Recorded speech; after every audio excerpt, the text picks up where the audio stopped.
Hello everyone! Hello mga kasari! So, para po ito sa may mga store na katulad ko, naka-encounter na kayo ng katulad nito. Or baka naman sa akin lang to nangyari, baka naman advance lang akong mag-isip. Pero ako talaga kasi iba yung nasa isip ko. Hanggang ngayon, nakakaramdam pa rin ako ng feeling na kinakabahan yata ako or dahil sa na sumulak yung aking dugo hanggang ngayon may nararamdaman pa akong kakaiba. So, yun. I-share ko lang yung aking encounter ngayong araw na ito. So, kaninang tanghali ay nag-close ako ng tindahan at kumain ako. Kumain muna ako ng tanghalian. So, nang bumalik ako ng store, merong nakaparada dun sa pwesto. May motor na nakaparada dun sa pinagpaparadahan ko ng e-bike. Pero hindi ko, akala ko lang naman nakapark siya. Kaya naman, doon ako pumunta sa kabilang park, sa kabilang side lang, doon ako pumunta. Pero dahil nga nakalimutan ko pala yung bag ko na andun pala yung susi ko ng tindahan. So bumalik uli ako para kunin yung bag ko. Ngayon pagbalik ko, na ipinark ko na yung e-bike, biglang lumabas yung dalawang lalaki kasi yung pwesto ko merong papasok na parang doon sila nagtambay doon sa malapit doon sa may bakanting lote. Tapos doon sila nagtambay. Tapos nung nagpark na ako, yun, lumapit na sila sa akin. Dalawa sila nakamotor, pero wala naman silang helmet. So yun, paglapit sa akin nung isa, sabi niya, bumili daw siya kanina. So, bumili daw siya kanina. Wala naman ako alam ko siguro, may bumili kanina ng Marlboro. Bumili nga daw siya ng Marlboro. Tapos, wala naman daw siyang ibang pinagbilhan, kundi sa akin lang. Tapos, nanggaling lang daw sila sa gasolinahan. Ngayon, pagtingin daw ng wallet niya, so 6,000 daw yung pera niya, kulang na daw yung kanyang pera. So baka daw yung ibinigay niya sa akin na 1,000 ay nadoble yung pera niya. So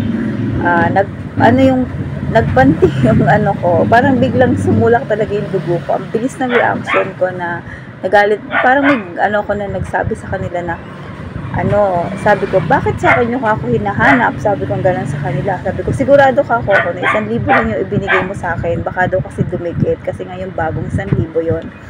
So sabi ko, sigurado ka ako yun. Tsaka ramdam ko ka ako yun. Kung nagdikit yung dalawa, mararamdaman ko yun bago ko ako inilagay sa kaha.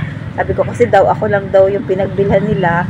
Tsaka daw yung so dalawa lang daw yung pinagpuntahan nila. Hindi naman daw niya binubuksan yung wallet. So parang ang lumalabas kasalanan ko or dito niya talaga posibleng nawala yung pera niya. So sabi ko, hindi mo naman, isa lang kako yung ibinigay mo sa akin. Kasi kung bago yun, makakapako rin naman yun na siya. Dahil syempre kinakapako ko yung bago ko ilagay sa kaha.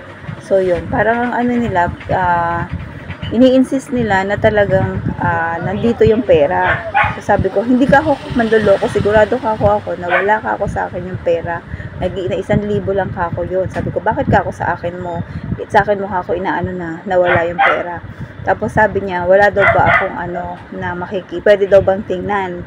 Sabi ko, ang isip ko, syempre pag pinatingin ko sa kanila, papasok ako dito sa tindahan, ako lang ang tao, dalawa sila.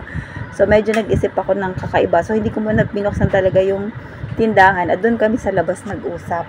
So, sabi ko, wala ka ako sa inyong ipapakita dahil sigurado ka ako sa sarili ko na 1,000 lang yung pera mo. Sinuklian lang kita, 1,000 lang yun. At hindi ka ako na doble yun dahil alam ko isa lang yun. Dahil kung doble yun, makakapa ko yun. Sabi ko, gano'n sa kanila. Tapos sabi niya, bakit sabi nila, yun lang, ini-insist lang talaga nila na nasa akin. Ayun, yung dito lang sila nagpunta. So, posibleng dito niya talaga ibinigay. So, ako naman, isip ko naman ngayon, yung pagbubuksan ko, syempre ang kaha ko, ipapakita ko sa kanila. So, nag-iisip na ako ng iba, diba? So, sabi ko, hindi. Sabi ko, sigurado ako sa sarili ko na hindi yun. Tapos, umalis na sila. Ay, tapos sabi pala niya, may CCTV daw ba ako? Sabi ko, wala ka ako CCTV ngayon. Kasi mula nga nung pinarenovate ko tong store, hindi ko na ikinabit yung CCTV kasi nag-iisip pa ako CCTV, papalitan ko kasi yung CCTV ko. So, hindi ko pa alam kung ano yung CCTV na ikakabit ko. Tapos yun, nung ano niya na standard, ano daw, di, sumakay na sila, ay umano na sila sa motor. Sabi nung isa, charge to. Yung parang gano'n na lang daw na, talagang gano'n. Sabi ko, talagang gano'n. Basta sigurado ako, kung wala sa akin yung ano, sabi ko sa kanila, hindi ka ako manloloko, ako pa ako ang naloloko, sabi ko. Tapos umalis na sila. Tapos habang nasa, ano siya, sabi niya, dapat meron kayong CCTV. Galit pa siya galit yung isa kasama niya. Dapat may CCTV kayo kasi ano nyo yan, masisita kayo dyan. Sabi niya gano'n sa akin. Sabi ko, fault na namin kako yun kung wala kaming CCTV. Basta kakawala sa akin yung hinahanap ninyo. So yun, hindi ko alam kung modus. Basta ang naisip ko kasi lang talaga modus. Nasagot ko naman talaga siya, nawala naman talaga kasi sure naman ako. Sa pagpasok ko dito, inopen ko yung kaha ko and binidyo ko kung ano yung laman ng kaha. Kasi bumili siya, matagal na kasi yung 1,000 niya, yung 1,000 niya buo, nasa pawan pa uli ng 1,000. So, hindi ganun kabilis ang interval bago siya bumalik sa akin. So, if ever man na nawala yun, di ba? Bakit ngayon lang niya i-insist na nasa akin, di ba? Samantalang, ang tagal na ng interval. So, kung mawala man yun, hindi lang ako ang ano niya, di ba? Bakit ako ang siya, sigurado siya na sa akin nga lang daw siya nanggaling, sa akin lang daw siya bumili. So, pinagpilitan ko rin sa kanila na wala talaga. So, sure naman ako, inopen ko rin naman yung kaha ko, sigurado ako na wala doon talaga yung perang sinasabi nila. So, yun. So, sabi ko, baka kako ito ay isang modus. So, baka sakali lang na style nila yon.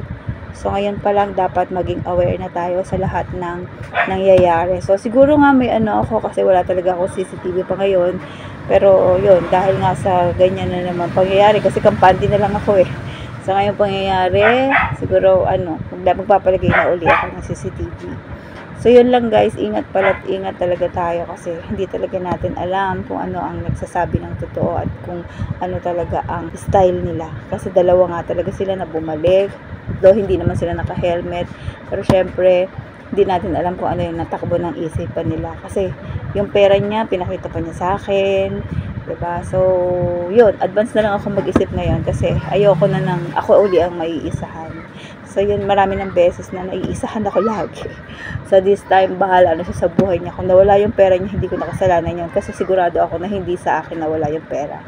So, yun lang guys. Sana naman ay maging open-minded tayo or open tayo sa mga sitwasyon na ganito para hindi na tayo dumating pa sa maluloko ulit tayo. So, yun lang guys. Maraming salamat sa panonood.